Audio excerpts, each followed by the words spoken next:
Hello friends, আসসালামু আলাইকুম। আমি Amruj Jasimuddin Khandakar, check update technique চ্যানেলের পক্ষ থেকে আপনাদেরকে জানাচ্ছি ওয়েলকাম। আজকের ভিডিওতে আপনাদের সাথে শেয়ার করব how to insert drop cap in MS Word document.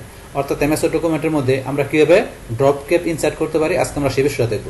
এখন আমাদের এই কাজটা করার জন্য প্রথমে আমরা এমএসওয়ার্ডে চলে আসি। বাস আসার পরে এখান থেকে আমরা বলছি কি আমাদের এই ডকুমেন্টের মধ্যে আমরা ড্রপ ক্যাপের বিষয়টা ইউজ করব।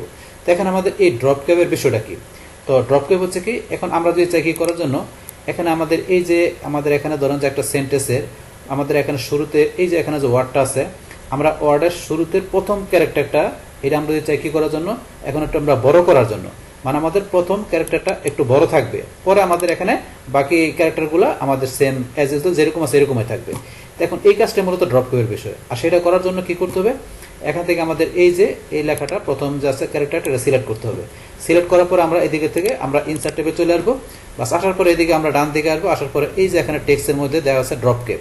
তো আমরা এই যে ড্রপ ক্যাপে এখানে আমরা যদি ক্লিক করি, ক্লিক করার পরে এখন আমাদের এই যে এখানে বর্তমানে একই নান অবস্থায় দেওয়া আছে। এখন যদি আমরা যে ড্রপ এটা ক্লিক করি, ধরেন এই যে এরকম ডিটা কিন্তু এরকম বড় চলে আসছে। যদি আমরা এখানে মাউস পরে নেওয়ার সাথে দেখি, কিন্তু আবার এটা আসছে এই যে এরকম, এটা আসলে এরকম, এটা আসলে এরকম। তো আমরা এখান থেকে দুইটার যেটা আপনার দরকার সেটা আপনি সিলেক্ট করে দিলে এরকম ড্রপ ক্যাপ চলে আসছে। বাস আসার পরে এখন ধরুন এটা চাইলে আমরা এই যে এখান থেকে আপনি নিজের মতো করে ইচ্ছাগুলো সাইজটা আপনি বড় ছোট করতে পারেন। আমরা যদি টান দিই একটু ছোট হয়ে গেল, আবার যেমন এইভাবে টান দিই একটু বড় হয়ে গেল। তারপরে যে দিকেতে এটা সিলেক্ট করার পরে আমরা একটা সিলেক্ট করে নিই, আবার সিলেক্ট করার পরে আবার এটা দিলে বাস এইদিকে আপনার দিতেছে। তারপর এটা আপনি নিজের মতো করে যে দিকে দরকার সেই দিকে আপনার এটা টান দেওয়া, আপনার উইথ হাইট আপনি নিজের মতো করে এখান থেকে আপনার ছোট বড় করে নিতে পারেন।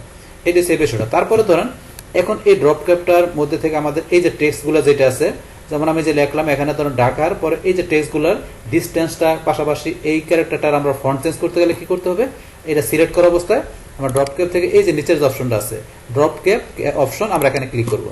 ক্লিক করার পর এখন এই বর্তমানে এই ফন্টটা আছে, তো এই ফন্টটা চেঞ্জ করে আমরা অন্য ফন্ট নিতে পারি এই ডি এর জন্য। তাহলে এখান থেকে আমরা ধরুন এটার জন্য কি নিলাম, এরিয়াল ব্ল্যাক নিলাম, যে এই ডিটার ফন্ট অফ এরিয়াল ব্ল্যাক। তারপরে লাইন টু ড্রপ। তো আমাদের এই যে ডিটা আছে এখানে ড্রপ ক্যাপ কাজ করছে, এটার কয় লাইন সমতুল্য হয়েছে, এখানে এই যে 4টা লাইন সমতুল্য কিন্তু সমান, এখানে এই ডিটা বড় হয়েছে এটাই বলছে। এখানে লাইন টু ড্রপ মানে কত লাইন সমতুল্য ড্রপ করছে, এই 4টা লাইনের এখানে ধরেন সমান এরকম একটা এখানে ক্যারেক্টার ড্রপ করছে। বাস তারপরে ধরেন এখানে আমরা চাইলে আরো বড় করতে পারি। আপনাদের চাইলের পরে আমরা এটা একটু বড় করে দিলাম, 6 করে দিলাম। তো এখন কিন্তু এটা আমাদের এখানে 6 লাইন সমতুল্য হয়ে যাবে। তারপরে ডিস্টেন্স, আমাদের এই টেক্সটগুলো থেকে এই ডিটার মানে এই ড্রপ ক্যাপটার কতটুকু আমরা ডিস্টেন্স রাখবো। এখানে বর্তমানে 0 দেওয়া আছে, তো 0-র জায়গায় আমরা যদি এটা একটু বাড়ায় দিই, এই ধরনের আমরা বাড়ায় দিলাম, এখানে আমরা কত দিলাম 0.5। এখন আমরা দিয়ে ওকেতে ক্লিক করি, তাহলে এই ধরুন আমাদের এখানে কিন্তু এই যে 6 লাইন সমতুল্য এটা বড় হয়ে গেছে, এবং আমাদের এই টেক্সটগুলো থেকে ডিস্টেন্সটা কিন্তু 1/2 ইঞ্চি আছে। এখন ধরুন আপনার ডিস্টেন্সটা যদি আপনি আরো বাড়াতে চান বা কমাইতে চান, তাহলে এখান থেকে করতে পারেন। আমি ডিস্টেন্স আরো বাড়াই দিলাম, ধরুন যে আমি বাড়াই দিলাম 1 ইঞ্চি করে দিলাম, ওকে দিই, এতে ডিস্টেন্সটা 1 ইঞ্চি হয়ে গেল। এইভাবে কিন্তু আপনার কাজটা করতে পারেন। তারপর আবার আমরা এখানে আসি, আসার পর আমরা ডিস্টেন্সটা কমে ডিস্টেন্সটা ধরুন আমরা 0 রাখলাম। তারপরে লাইন টু ড্রপ এটা 6 দেওয়া আছে, আমরা ধরুন এটা কি করলাম, এখান থেকে ধরুন আমরা লিখে দিলাম এটার কত 3 দিয়ে দিলাম। বা দেওয়ার পরে তারপর আমরা ফন্টও চেঞ্জ করে দিই, ফন্ট চেঞ্জ করে আমরা কি দিলাম, ধরেন আমরা এই ফন্টটা দিলাম।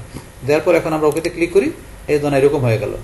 তাহলে আমরা এখন যেই ফন্টটা দিলাম সেই ফন্ট হচ্ছে আমাদের বাংলা ফন্ট, বাংলা ফন্টটা কিন্তু এটা হয়ে গেল। আমরা চেঞ্জ করে ইংলিশ ফন্টটা নিয়ে আসি এবার। বাস আসার পর এখান থেকে আমরা ইংলিশ ফন্টটা নেওয়ার জন্য ধরেন রিয়েল ন্যারো দিয়ে দিলাম, ওকেতে ক্লিক, বাস এই আবার ইংলিশ ফন্ট হয়ে গেল। তো এইভাবে মূলত আপনি কি করতে পারেন, আপনার এমএসওয়ার্ড ডকুমেন্টের মধ্যে এখানে যে আপনার এগুলো থাকবে টেক্সটগুলো থাকবে, তার মধ্যে থেকে এখানে ওয়ার্ডের মানে লাইনের শুরুতে ওয়ার্ডের প্রথম ক্যারেক্টারটা আপনি সেগুলো এইভাবে ড্রপ ক্যাপ ইউজ করতে পারেন। যেমন আমরা বিভিন্ন পত্রিকায় দেখে যে এরকম ভাবে যে কি আমাদের প্রথম ক্যারেক্টারটা এরকম বড় দেওয়া থাকে, সেই ক্ষেত্রে ওটা ড্রপ ক্যাপের মাধ্যমে কাজটা করা হয়। তো এখান থেকে এইভাবে মূলত আমরা কি করতে পারি, যে ড্রপ ক্যাপের বিষয়টা আমাদের এমএস ডকুমেন্টটা আমরা ইউজ করতে পারি। বাস তাহলে এই আমাদের এখানকার টোটাল বিষয়টা মূলত আমাদের আজকের ভিডিও।